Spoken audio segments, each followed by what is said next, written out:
Good morning, everyone. We are reading chapter 18, and our today's topic is chronic diarrhea. Nutritional modification made for chronic diarrhea are as follows. First, energy. 10 to 12% of energy should be increased to take care of weakness and weight of the individual. आज जो topic हम read कर रहे हैं वो है chronic diarrhoea. तो nutritional modification की ज़रूरत जो होती है, डाइट में मॉडिफिकेशन करने की ज़रूरत जो होती है क्रॉनिक डायरिया में, वो इस तरह है। सबसे पहले एनर्जी। एनर्जी की ज़रूरत बढ़ जाती है 10 to 12%, क्योंकि बहुत ज़्यादा वीकनेस आ जाती है क्रॉनिक डायरिया में और वेट भी लूज़ हो जाता है। तो इंडिविजुअल पर्सन का जितना वेट होता है उसकी 10 से 12% एनर्जी उसे दी जानी चाहिए। Next, protein. There should be 50% protein requirement for wear and tear and also for the maintenance of body tissues. Protein 50% protein की रिक्वायरमेंट होती है बॉडी के टिश्यूज़ को रिपेयर करने के लिए, उनमें जो टूट फूट हुई है उनको रिपेयर करने के लिए और बॉडी टिश्यूज़ के मेंटेनेंस के लिए, उनको मेंटेन रखने के लिए। Next, carbohydrate. Complex carbohydrate should be increase to provide energy and less fibre food 1 to 2 grams should be given to provide rest to the intestine. Next topic जो है वो है कार्बोहाइड्रेट। कार्बोहाइड्रेट को भी इंक्रीज़ कर दिया जाना चाहिए ताकि उससे एनर्जी प्रोवाइड हो सके और लेस फाइबर फूड दिया जाना चाहिए ताकि इंटेस्टाइन को आराम मिल सके, थोड़ा रिलीफ मिल सके। Next, fat. Fat is not digested due to excessive movement of intestine. Therefore, fat should be given in emulsified from like butter, cream, etc. Fat इस टाइम में क्रोनिक डायरिया के जो पेशेंट होते हैं वो फैट को digest नहीं कर पाते क्योंकि उनके इंटेस्टाइन में बहुत ज़्यादा मूवमेंट हो रही होती है, इसलिए उन्हें फैट को एमल्सिफाइड फॉर्म में देना चाहिए, जैसे कि butter, cream, etcetera. Next, minerals. There is less absorption of iron and calcium, therefore iron and calcium rich foods should be given. Chronic diarrhoea के जो पेशेंट होता है उसकी बॉडी में आयरन और कैल्शियम का लेस अब्जॉर्प्शन होता है, इस वजह से उसे आयरन और कैल्शियम रिच फूड प्रोडक्ट्स देने चाहिए। Next, vitamins. Fat and water soluble vitamins should be given दो फूड। विटामिन्स, फैट और वाटर सॉल्युबल विटामिन्स जो होते हैं वो उसे देने चाहिए। Diet and dietary modification is next topic.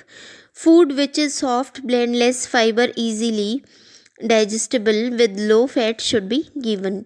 Food should be cooked properly and can be given in semi-solid or soft form. Liquid should be given in small quantity and frequency of food should be 6 to 8 times in a day. जो diet है उसमें किस तरह से modification किया जा सकता है ताकि इजीली वो डाइजेस्ट हो जाए क्रॉनिक पेशेंट को। तो फूड सॉफ्ट और ब्लेंड फॉर्म में होना चाहिए ताकि इजीली डाइजेस्ट होना चाहिए, उसमें लो फैट होना चाहिए। फूड को अच्छे से कुक किया हो प्रॉपरली और सेमी सॉलिड या सॉफ्ट फॉर्म में हो। लिक्विड क्वांटिटी बढ़ा देनी चाहिए, फ्रीक्वेंटली देना चाहिए लिक्विड, कम से कम दिन में 6 से 8 बार। Topic is fever. Fever is the elevation in the body temperature above the normal which may occur in response to an infection, inflammation due to unknown causes. The normal body temperature is 98.4 degree centigrade and 37 degree centigrade. It is classified into 3 categories according to interval and intensity. Fever body में अचानक से temperature का increase हो जाना किसी भी reason की वजह से, किसी अननोन रीज़न की वजह से, वो इन्फेक्शन भी हो सकता है, इन्फ्लेमेशन भी हो सकता है। नॉर्मली बॉडी का टेम्परेचर 98 पॉइंट डिग्री सेंटीग्रेड और 37 डिग्री सेंटीग्रेड होता है, लेकिन सडनली अगर वो बढ़ जाए तो फीवर के चांसेस हो जाते हैं। फीवर को 3 कैटेगरीज में क्लासिफाई किया जा सकता है, इंटरवल और इंटेंसिटी के according. Acute fever, such as in acute infection like cold, cough, chickenpox, influenza, typhoid, etc., which last for a few hours or a few days. Acute fever का मतलब होता है acute infection, जैसे कि सर्दी, खांसी, chicken pox, influenza, typhoid etcetera, जो कुछ घंटों से या कुछ दिनों से हो। Second, chronic fever such as tuberculosis which last from several days and several months. ऐसा फीवर जो काफ़ी टाइम से चल रहा हो, जैसे कि ट्यूबरक्लोसिस। इसको ये जो फीवर है इस तरह का, ये कुछ दिनों से या कुछ महीनों तक भी चल सकता है। Next, intermediate fever such as malaria की तरह का जो फीवर होता है उसे इंटरमीडिएट फीवर कहा जाता है। Physical and biochemical changes in fever, the metabolic rate increase by 13% for rise of every degree Celsius in body temperature. Glycogen and fat stores get depleted. There is an increase in the breakdown of protein, which causes an increase in evacuation of the protein waste by the kidney. There is an excessive loss of body fluids due to increase in excretion of body waste through perspiration and evaporation. There is increased excretion of the electrolytes sodium and potassium and increase in respiratory rate. There is an extra burden to lymph and circulatory system. Gastrointestinal tract is affected due to the fever and loss of appetite. There is delayed digestion and patient feel nauseous. Physical and biochemical changes in fever में body का temperature बढ़ जाने से metabolic rate भी 13% rise हो जाती है, और हर डिग्री सेल्सियस जैसे बॉडी का टेम्परेचर बढ़ता है, ग्लाइकोजन और फैट जो स्टोर किया हुआ होता है बॉडी में वो पिघलता जाता है। तो इसकी वजह से प्रोटीन्स का ब्रेकडाउन हो जाता है और इवैक्यूएशन हो जाता है प्रोटीन्स का, और जो किडनी है उससे ज़्यादा वेस्ट निकलने लग जाता है। ऐसे में एक्सक्रिएशन बढ़ जाता है और बॉडी में से जो फ्लड्स हैं वो सारे के सारे निकल जाते हैं, और सोडियम पोटेशियम इंक्रीज़ हो जाता है, इलेक्ट्रोलाइट्स एक्सक्रिएट होता चला जाता है बॉडी में से। इसमें लिम्स पे एक्स्ट्रा बर्डन आ जाता है और सर्कुलेटरी सिस्टम पे भी इफ़ेक्ट पड़ता है। फीवर से एपेटाइट बिल्कुल ख़त्म सी हो जाती है, डाइजेशन ख़राब हो जाता है और पेशेंट को वॉमिटिंग जैसा लगने लग जाता है। Dietary management, diet depends on the behavior and intensity of fever. Demands for energy increases by 50 due to loss of muscles and increase in body temperature. Uneasiness and instability also increase the energy requirement. Body में 50% energy की requirement बढ़ जाती है क्योंकि body का temperature increase हो जाता है फीवर में। अनईजीनेस और अनस्टेबिलिटी फील होती है, इस वजह से भी एनर्जी की रिक्वायरमेंट ज़्यादा होती है। However the patient's appetite is poor due to fever and digestion में भी इम्प्रॉपर। फीवर की वजह से पेशेंट की एपेटाइट बिल्कुल वीक हो जाती है और डाइजेशन भी इम्प्रॉपर हो जाता है। Easily digestive food should be given to the patient as soon as fever is in control. Easily digest किए जाने वाले डाइजेस्टेबल फूड आइटम्स देने चाहिए ड्यूरिंग फीवर पेशेंट को। Just as the calories need increase so does the need of protein. 50% of protein of daily requirement. Calories की need बढ़ जाती है तो प्रोटीन की नीड भी 50% इंक्रीज हो जाती है। Protein should be from high quality such as mixture of cereals, pulses, milk, egg etcetera. तो हाई क्वालिटी के जो प्रोटीन के फूड आइटम्स हैं वो खाने में इंक्लूड करने चाहिए, जैसे कि cereals, pulses, milk, egg etcetera. Glycogen and fat stores in liver is depleted, therefore carbohydrate requirement increase. Glycogen और फैट जो लीवर में स्टोर होता है वो पिघल जाता है, इस वजह से कार्बोहाइड्रेट की रिक्वायरमेंट बढ़ जाती है। It should be in the form of simple sugar. Glucose is simplest form.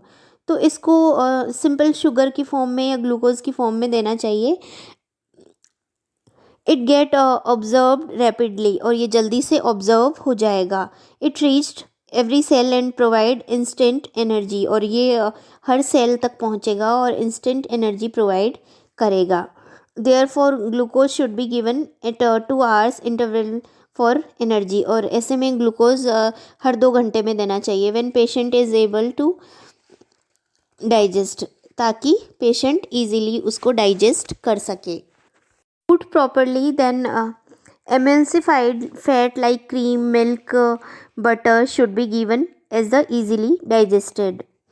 Patient को एमल्सिफाइड फैट देना चाहिए, जैसे कि क्रीम, मिल्क, बटर एक्सेट्रा, जो कि इजीली डाइजेस्ट हो सके। Much of water, sodium and potassium is lost due to perspiration, hence salt and fruit juices should be given. Perspiration की वजह से सारा पोटेशियम और सोडियम ख़त्म हो जाता है बॉडी से, तो ऐसे में फ्रूट जूसेस और सॉल्ट देना चाहिए।